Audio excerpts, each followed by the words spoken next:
last week we had this young ex-Muslim, half a Hafiz woman, actually girl, I think she's not even 18 yet, I think, who had been watching you and I and no longer a Muslim, and she's right here, Pakistani mulhida. So she's the female you.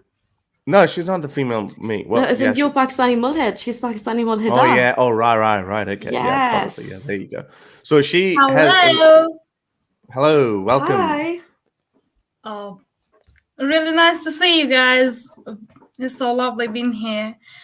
Yeah, it's great to meet you. No, I'm not the female version of Haris, but because he is way much better than me. Wow. Yeah, that's he has debatable. Been in the game. That is very. I agree with him. That's debatable.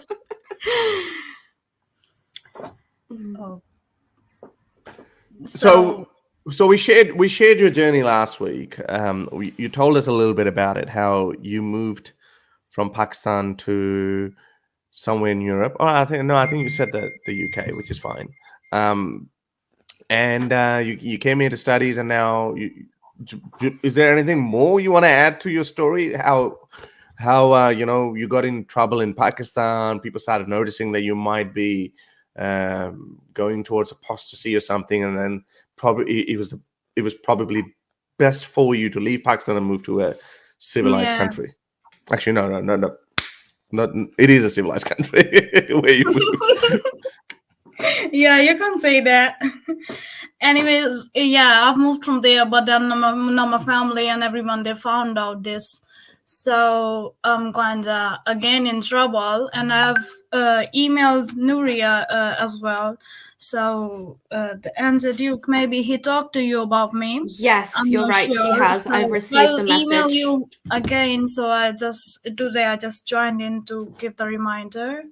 Okay, I don't actually have your email for some reason, but NJ Duke has sent me a message with everything I need to know for now, I think. But can you send me an email just now after this at holyhumanist@gmail.com? Yeah, sure. Okay, sure. Thank you. Yeah. Sure, and I just also want to say it's so nice to know that there's other women coming out and speaking up. And genuinely, I need to go and hear your story properly from last. Well, I think Haris will show us some of it now. But good for you, good on you. And I'm so happy you're safe now and you're in a country where technically you should be protected. Yeah.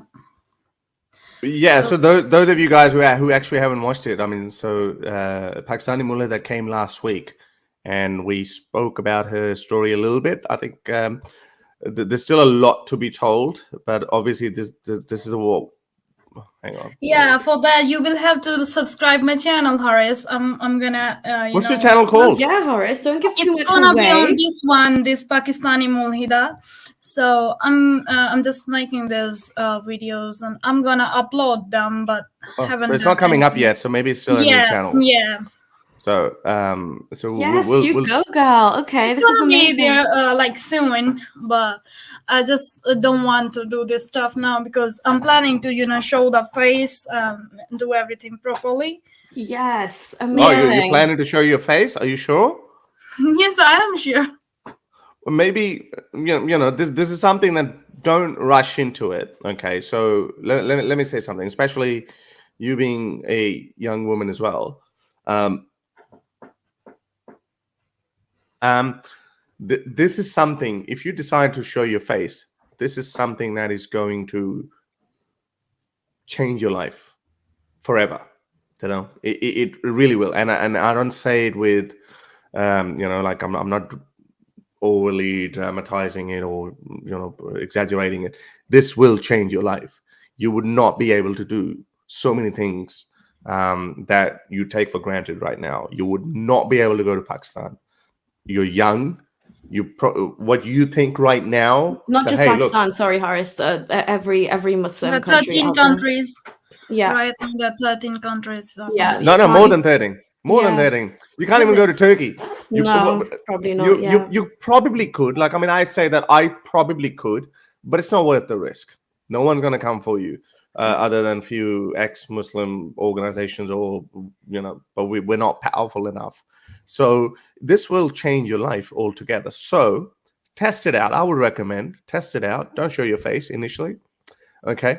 You don't have to do it if you're doing it. And again, you're young. You're probably studying right now. I don't know if you have to get into it. All those things. There's so many other things that you need to think about. Yes, we do say everyone should be an activist, and the more activists we have, the better it is for the movement, etc. But you first have to look after yourself. You know, Nuria.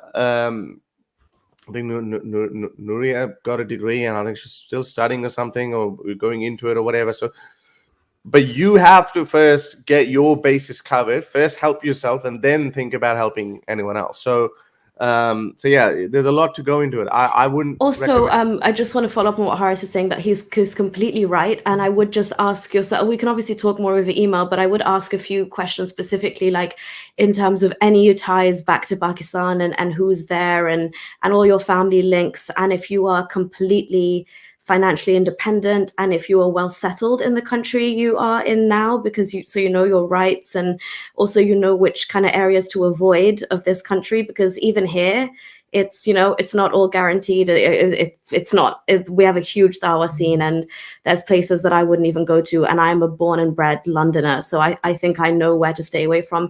You need to kind of have all of these things a bit more like just make sure there's no loopholes open for you and your safety, for sure. So take your time, and in the meantime as well, do whatever you can if it doesn't require putting yourself in any sort of position. The only reason I took this step to actually show my face when barely anybody really is because Haris would not get off my back to come and be public. But second of all, and this is the biggest thing, is because the people closest to me, as in my mother and father, are actually low-key like on my side. You know, I know that I have their backing. I have certain people in my family I could go to, and they would welcome me with open arms. Half of them have turned their back, that's fine.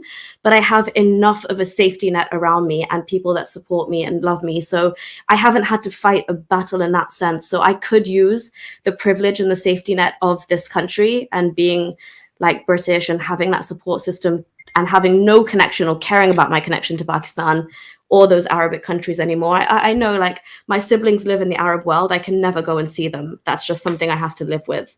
I can never, ever go and see them. So that's just part of the fight. So definitely weigh it up. Let's talk more in depth. But I'm genuinely, like, really loving your spirit, and I'm so proud of you.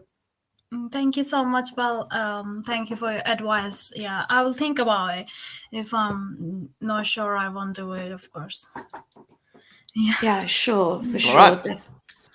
Okay, well, thank you for dropping in, and thank you for sharing. Yeah, thank you so much for having me here. All right. Thank you. If you like these videos and want to support me in my activism, then you can support me on Patreon or PayPal. Stay free, everyone.